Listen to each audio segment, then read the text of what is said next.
E aí, pessoas, beleza? Bom dia, boa tarde, boa noite, tudo tranquilo? Onde vocês estiverem nesse mundão de Deus, tudo em paz, tudo bacana, tudo legal? Como é que está a sua vida? Como é que está a vida de vocês? Tudo bacaninha? Tudo na mais perfeita maravilha? Beleza? Ó, pra quem não me conhece, eu sou o Paulo do canal Paulo Dharma 1970, Paulo Dharma 1970, meu Instagram tá aqui embaixo, né?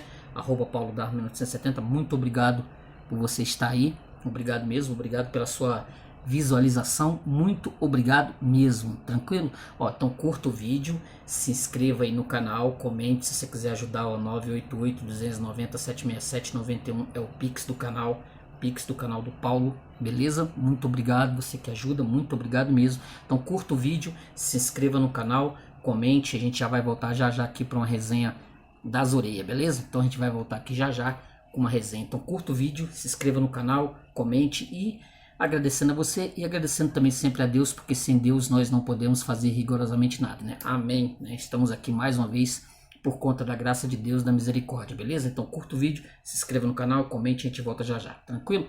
Valeu, até já.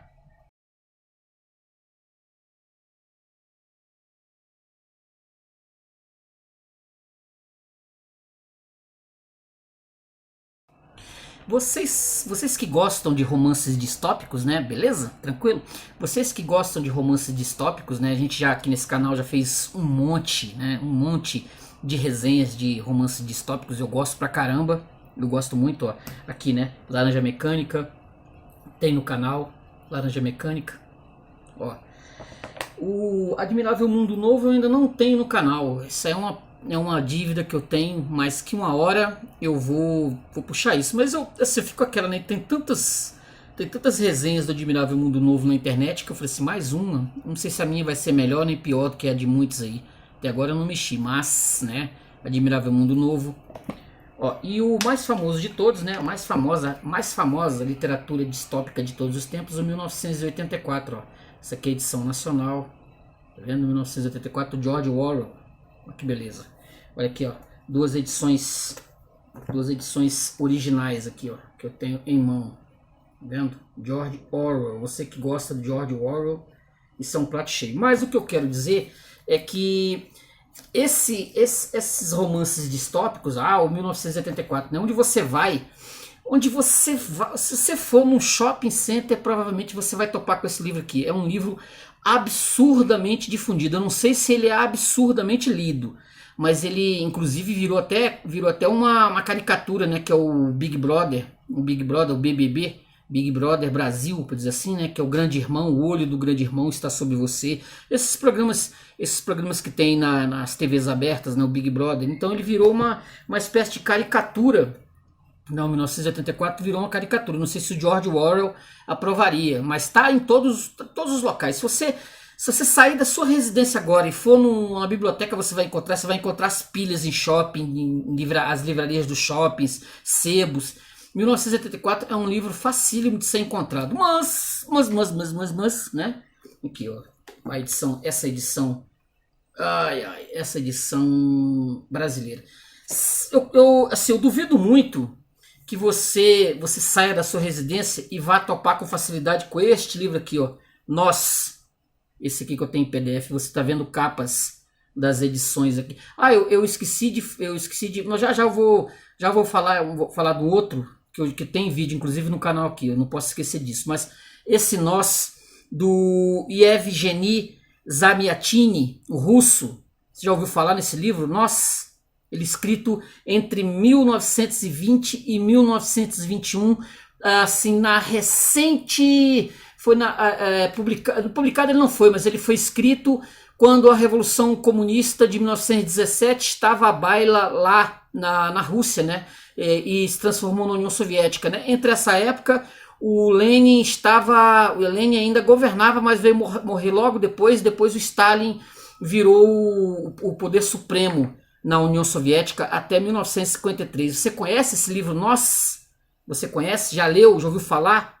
Essa é um romance distópico, né, escrito entre 1921, pelo escritor russo Yevgeny Zamyatin. Tá?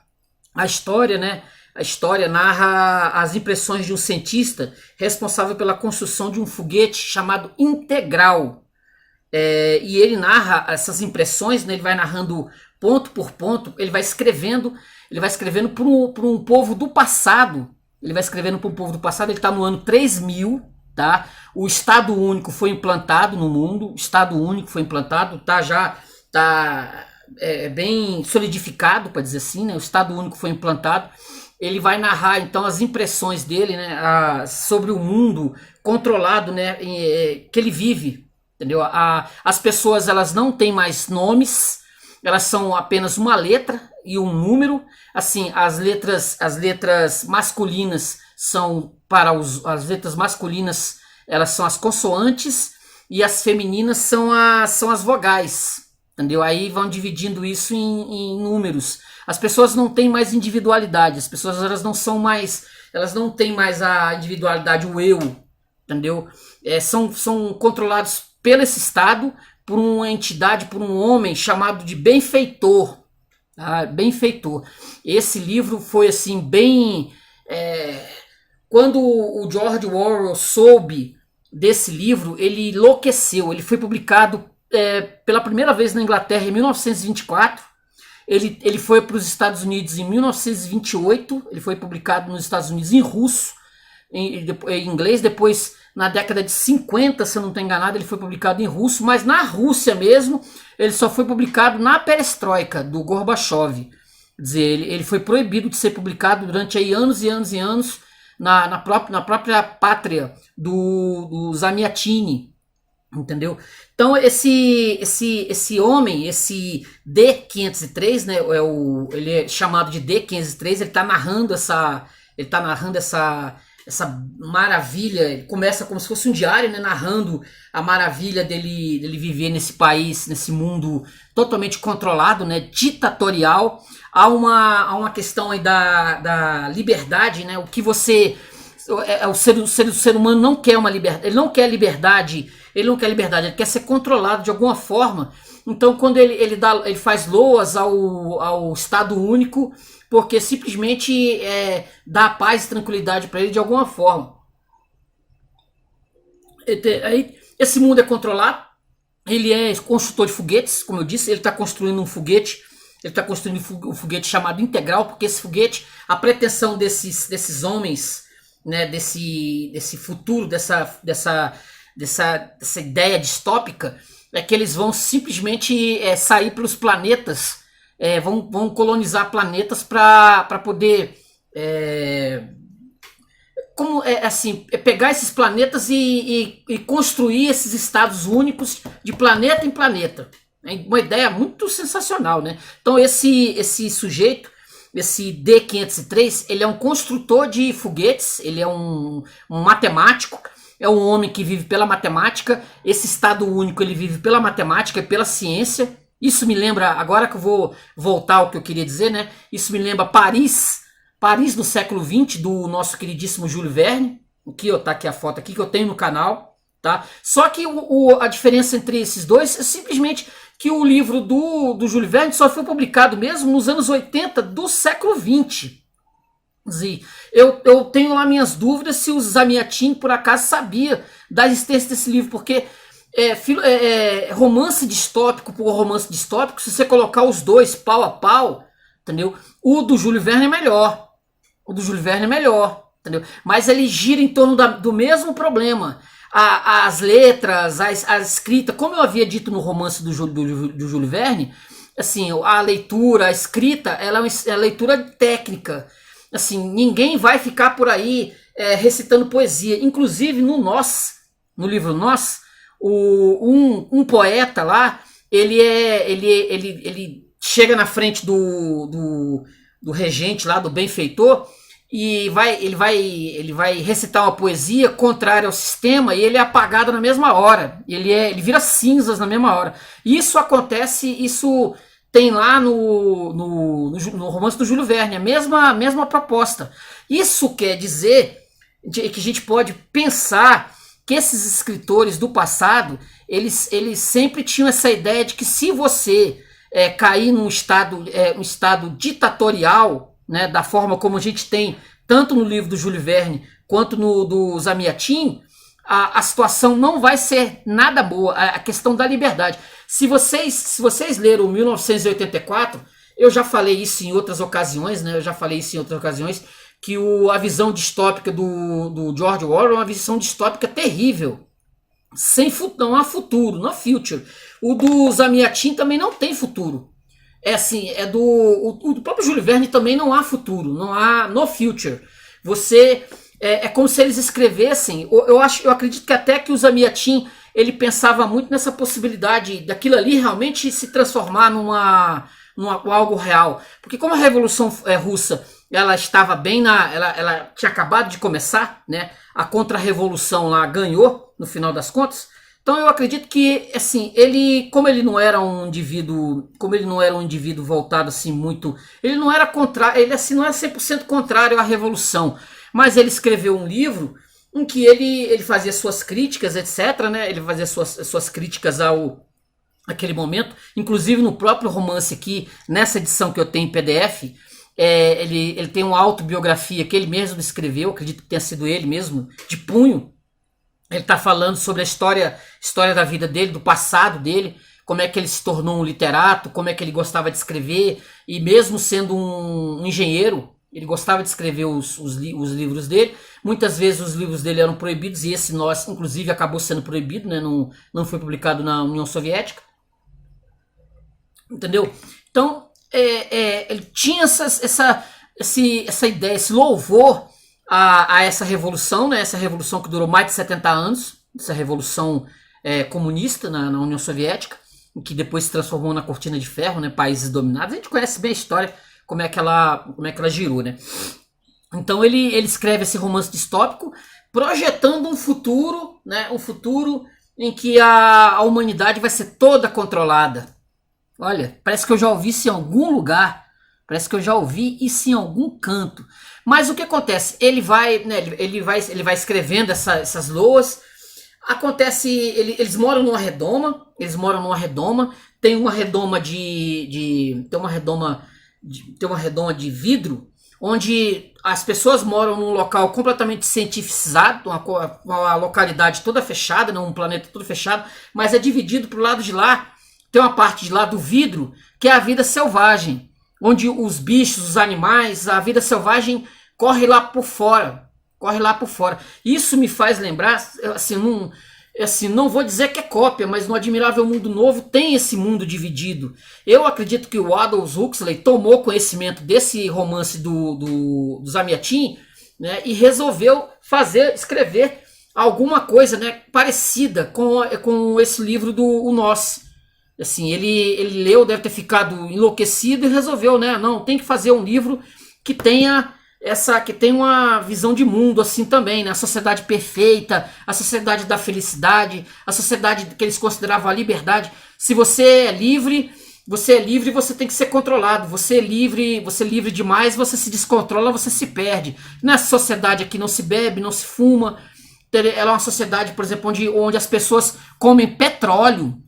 O nafta, eles comem petróleo, porque nesse momento aqui, em 1920, alguns malucos ainda acreditavam que o petróleo, se você trabalhasse isso no futuro, ele podia ter, a ciência, né, podia transformar o petróleo em alimento, e aí você não precisaria matar bichos para comer, você precisaria fazer nada. Ele come uma gororoba de nafta, e acha aquilo ali muito gostoso, muito lindo, entendeu? Muito maravilhoso.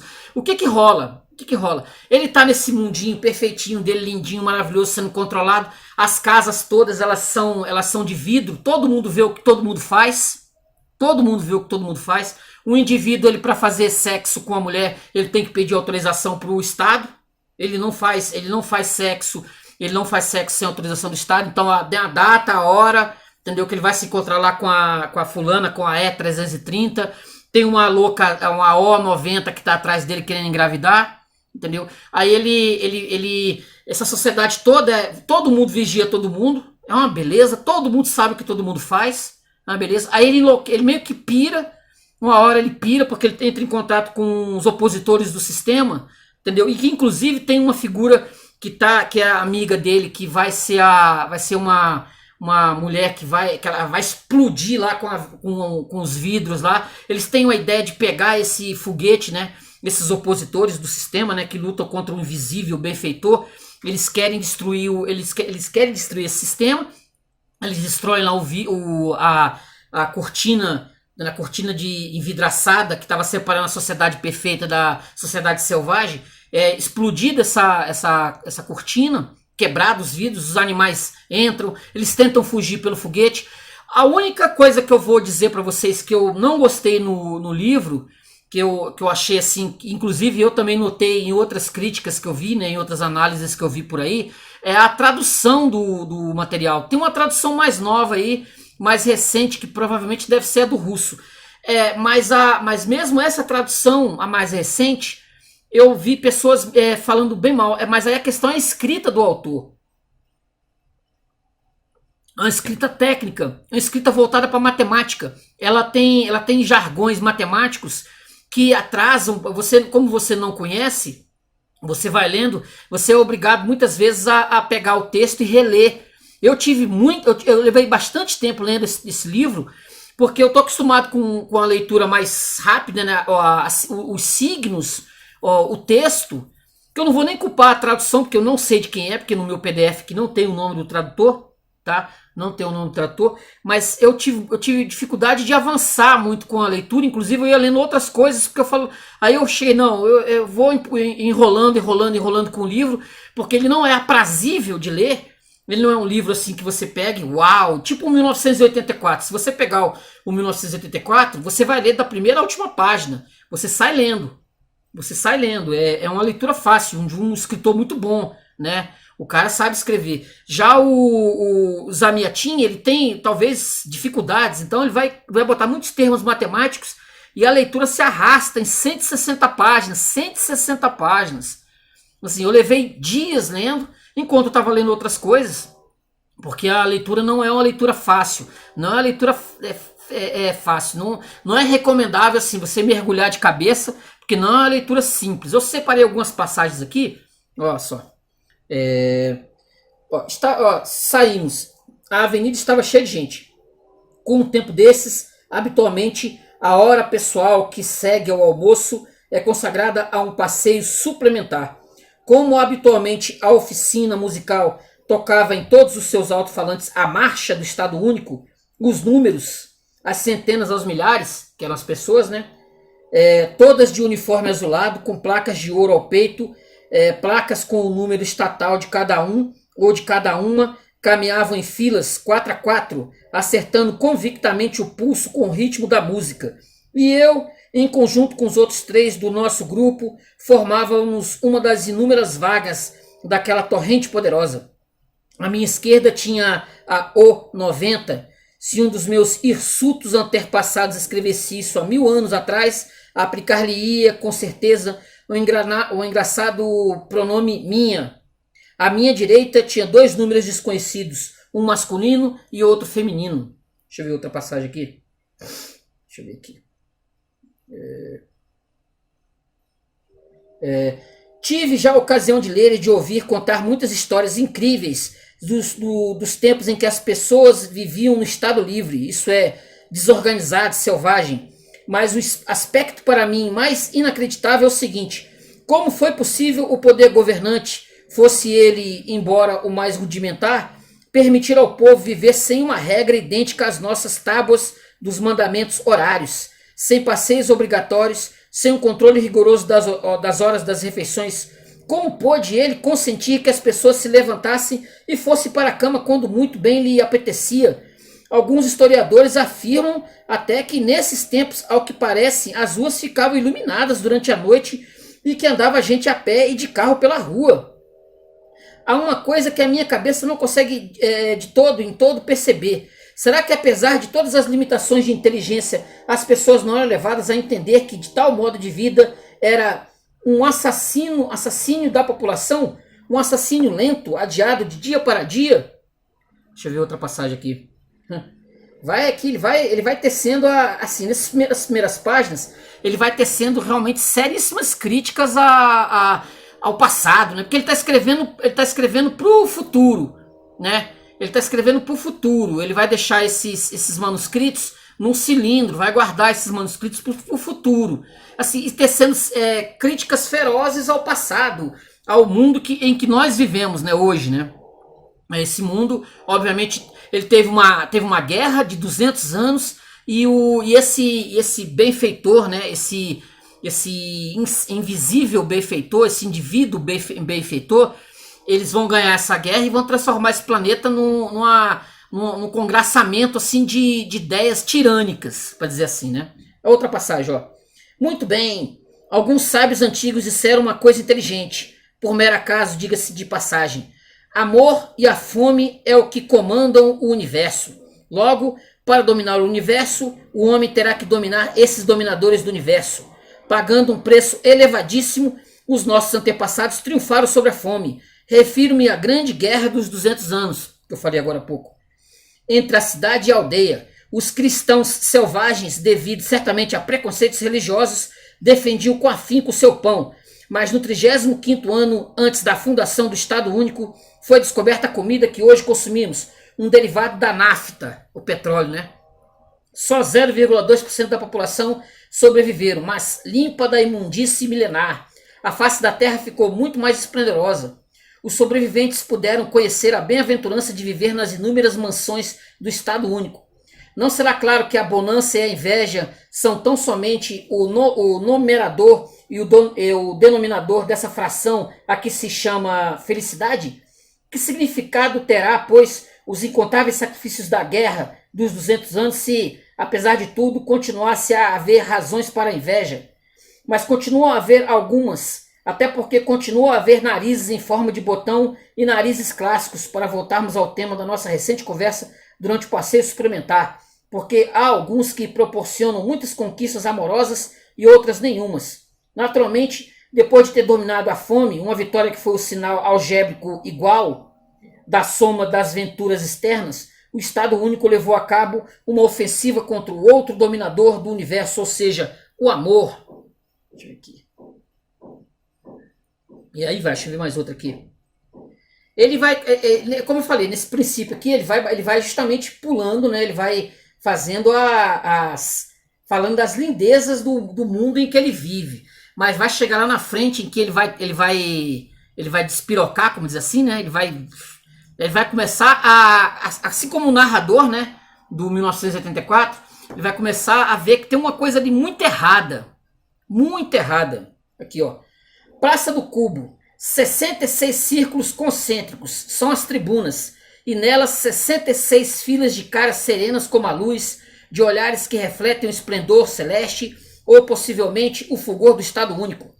Flores rubras como sangue, os lábios das mulheres, bonitas grinaldas de rostos infantis na fila da frente, rodeando o palco da ação, silêncio profundo, austero, gótico.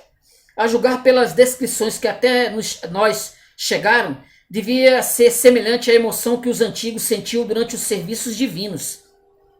Eles, porém, celebravam-nos em honra de um Deus absurdo, desconhecido, ao passo que os nossos se dirigem a um Deus coerente e perfeitamente conhecido em toda a sua perfeição. O Deus deles só lhes dava inquietações eternas, torturantes. A coisa mais brilhante que lhe passou pela ideia foi oferecer-se a si próprio em sacrifício, sabendo-se lá por que motivos. O sacrifício que nós ofertamos ao nosso Deus, que é o Estado Único, é um sacrifício profundamente ponderado, racional. Sim, foi solene a cerimônia que celebramos em louvor do Estado Único, uma comemoração dos dias e dos anos cruciais da Guerra dos 200 anos, uma majestosa festividade ao triunfo de todos sobre o um, da soma sobre a unidade. Óbvio que ele está fazendo uma crítica pesada aqui ao cristianismo, né? A figura do Cristo, ao sacrifício do Cristo, do Deus Cristo, né? Do Messias Cristo, do Cristo Jesus. Ele está fazendo uma crítica feroz, porque para ele, né, o Estado é que é o Deus. Essa é que é assim, ele vai dizer que o próprio Deus, como as pessoas não sabem qual é de Deus, não sabem nada de Deus, elas servem esse Deus e não tem nenhuma ideia do que assim, só conjectura sobre esse Deus. Já o Estado, ele é um Deus visível, da qual esse D503 ele serve. Ele serve a esse Deus, entendeu? Já o Deus cristão, eles aboliram, obviamente. Um estado ateístico, não há nenhuma chance de Deus cristão, mas ele faz alusões a esse Deus, né? Ele faz alusões a esse Deus.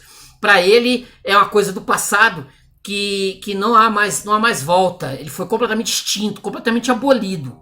Sabemos que na cortina de ferro, nós sabemos que os estados soviéticos, a ideia era exatamente abolir completamente esse Deus.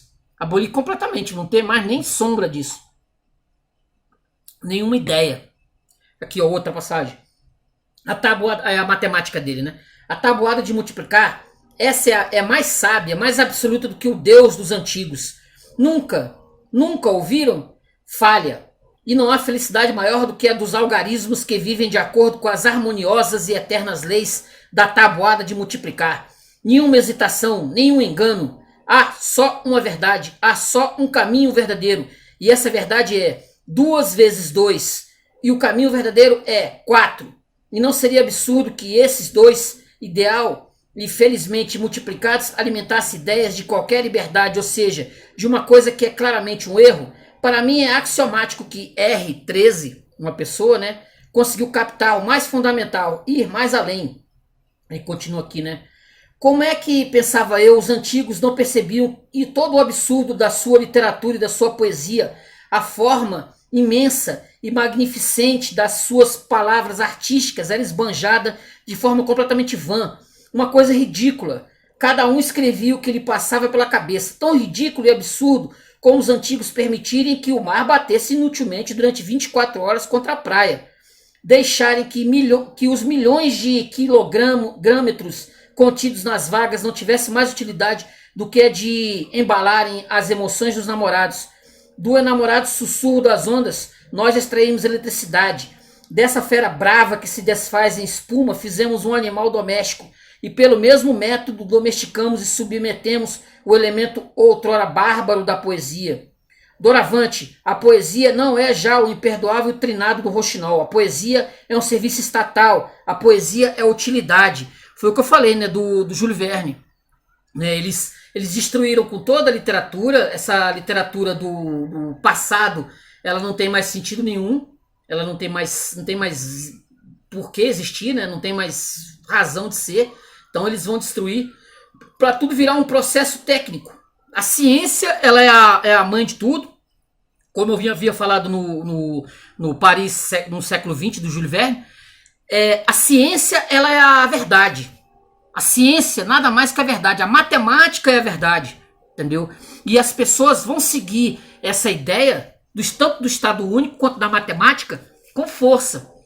E nada assim de emoção, nada que gira em torno de emoções, nada disso. Não há nada disso, entendeu? As pessoas, elas são frias, elas são práticas, nada emocionais, elas são científicas, elas são completamente cientificizadas, elas não mexem com nada que seja emocional. Outra passagem. Está mesmo mal, tudo indica que se formou uma alma dentro de si. Quando ele começa a ter problema, né? Quando ele começa a ter problema, ele vai procurar lá um médico. Uma alma, palavra singular, antiga, há muito esquecida. Ocasionalmente ainda se diziam expressões como desalmado, alma danada, desalmadamente. Mas quem nos dias de hoje diria a palavra alma assim nua e crua? Será? Grave? Balbuciei. Incurável, atalhou um dos lábios de tesouras. Mas afinal, do que se trata? De certo modo eu não consigo perceber o que seja. Repare, como é que eu lhe hei de lhe explicar? É matemático, não é? Sou. Então suponha um plano, uma superfície. Pode servir esse espelho. Eu e você estamos aqui nessa superfície, está vendo? Fechamos os olhos por causa do reflexo do sol. Temos aqui a faísca elétrica da lâmpada e há também a sombra desse aerocarro que vai passar. Tudo isso se viu na superfície do espelho e tudo no segundo. Suponho agora que por ação do fogo, esta superfície penetrável começava a amolecer e que as coisas, em vez de se deslizarem, começavam a penetrar. Entravam no mundo do espelho que nós, em pequenos, contemplávamos com tanta curiosidade. E posso garantir-lhe que as crianças não são tão parvas como as pessoas julgam. O plano transformou-se em massa, num corpo, num mundo, e aquilo que está dentro do espelho está dentro de si. O sol, o torvelinho formado pelo propulsor do aerocarro e os seus lábios trêmulos, e os lábios de alguém mais, percebe? Um espelho frio reflete, rejeita, ao passo que o meu suposto espelho absorve e conserva para sempre vestígios de todas as coisas que afetaram. Vimos uma vez uma ruga quase perceptível na cara de alguém, e essa ruga fica dentro de nós para sempre. Captamos uma vez o som de uma pinga de água a cair no meio do silêncio, e ouvimos esse mesmo som nesse momento. Sim, é isso. Agarrei-lhe a mão, estava de fato a ouvir o som no meio do silêncio dos pingos de água caindo lentamente da torneira de um lavatório. Ele sabia que tal som ia perdurar a vida inteira. Apesar disso, porém, por que uma alma assim, sem mais nem menos, vivi sem ela durante tanto tempo e assim de repente, como é que ninguém teve isso e logo eu haverei de ter? Apertei ainda mais a mão descarnada. Assustava-me o poder vir a perder o meu cinto de segurança. Como é que havia de ser? Como é que perdemos as penas, as asas e ficamos com as omoplatas, as bases das asas? Porque presentemente não precisamos de asas. Foi inventado o aero. As asas senis, um empecilho. As asas servem para voar. E nós nem sequer temos para onde voar. O nosso voo terminou. Descobrimos tudo quanto procurávamos. É assim ou não é? Acenei que sim, meio ausente. Ele olhou-me e desatou a rir em gargalhadas desabridas. O outro número médico ouviu-o. Firmou-se nas pernas estacas de ferro, esfrangalhou o médico magro com as pontas dos cornos do olhar, esfrangalhou-me depois a mim. O que é que temos? O quê? Uma alma? Falou em alma? Que diabo? Não tarda que regresse a cólera, já tenho-lhe dito. E espetou mais o olhar cornado no doutor Magro. Já lhe tenho dito que é necessário fazermos uma fantasiotomia geral. A imaginação terá que ser extirpada. Só a cirurgia poderá nos valer, só a cirurgia, nada mais. Pôs uns descomunais óculos Roentgen e começou a andar à minha volta, inspecionando cuidadosamente meu crânio, examinando o cérebro e tomando notas num caderno. Curiosíssimo, ouça, consente em ser conservado num frasco de álcool? Seria muito curioso para o Estado Único. Ajudávamos a evitar uma epidemia, a não ser que por alguma objeção, aí, em outros tempos, provavelmente teria dito sim, estou de acordo, aí ele vai entrar aqui. Vocês sentiram como é que é uma visão bem cientificizada do negócio? Mais outra aqui, ó. Deixa eu ver aqui, pega aqui. Ó, eu sentia, porém, estar a viver uma experiência à parte, só rodeado por um muro suave, autoabsorvente, dentro do qual se encontra o meu universo. Mas há um problema, se este mundo é só meu, por que falar deles nessas notas? Aqui vem estes dramas absurdos, esses armários, esses corredores sem fim. Com muita pena dou conta de que, em vez de um poema bem construído e rigorosamente matemático em honra do Estado Único, estou a fazer um romance de aventuras fantásticas. Ele já vai, assim, ele vai se modificando. Ao longo da leitura, a gente vai percebendo que ele vai se modificando. A leitura é difícil, né? Ele não é uma leitura simples. Ele vai se modificando, o quezinho dele vai se modificando. Olha a letra aqui, ó. Deixa eu ver aqui. Passo no vestíbulo, exclamações de prazer, um hip, hip, urra. Prossigo, vou amanhã ver o espetáculo repetido ano após ano, mas que nos parece sempre novo. A imensa taça da harmonia, os braços erguidos reverentemente. Amanhã é o dia da eleição anual do benfeitor. Amanhã confiaremos uma vez mais ao benfeitor as chaves da inexpugnável cidadela da nossa felicidade. Claro está que não há nisso a mínima semelhança com as eleições desordenadas que os antigos organizavam e, como é divertido dizê-lo, cujo resultado não era previamente conhecido. Edificar um Estado sobre acasos incalculáveis, às cegas, haverá coisa mais insensata, e todavia passaram-se séculos antes de se compreender um fato tão simples. Será necessário dizer que numa ocasião dessas, como em todas as outras, nada é deixado ao acaso, nada acontece que não seja previsto ou programado. As eleições têm um significado que é, acima de tudo, simbólico. Recordamos-nos que somos um organismo poderoso, com milhões de células que somos, falando a linguagem do Evangelho dos Antigos, a única igreja. Além do mais, a história do Estado Único não registra um único exemplar de vozes que tenham ousado violar a majestade do coro uníssono deste dia solene. Dizem-se que os antigos faziam as eleições deles de maneira secreta, escondendo-se como salteadores, e alguns dos nossos historiadores dizem até que os antigos iam votar cuidadosamente mascarados. Imagina um espetáculo fantasticamente soturno. Noite, uma praça, figuras negras encapotadas, cosidas com as paredes, tochas acesas com chamas negras e rubras bailando ao vento. Não foi até hoje claramente definida a necessidade que eles tinham de tanto mistério. O mais provável será estarem essas eleições relacionadas com certos rituais místicos, supersticiosos, possivelmente criminosos. Pela nossa parte, nada temos a esconder. Não temos do que nos envergonhar. Celebramos as nossas eleições abertamente, honestamente, à luz do dia. Eu vejo como todos votam no benfeitor, e todos veem como eu voto no benfeitor. Como poderia não ser assim, quando todos e eu somos um só? Quanto mais nobre, sincero e sublime é isso, do que aquele mistério covarde e suspeito dos antigos.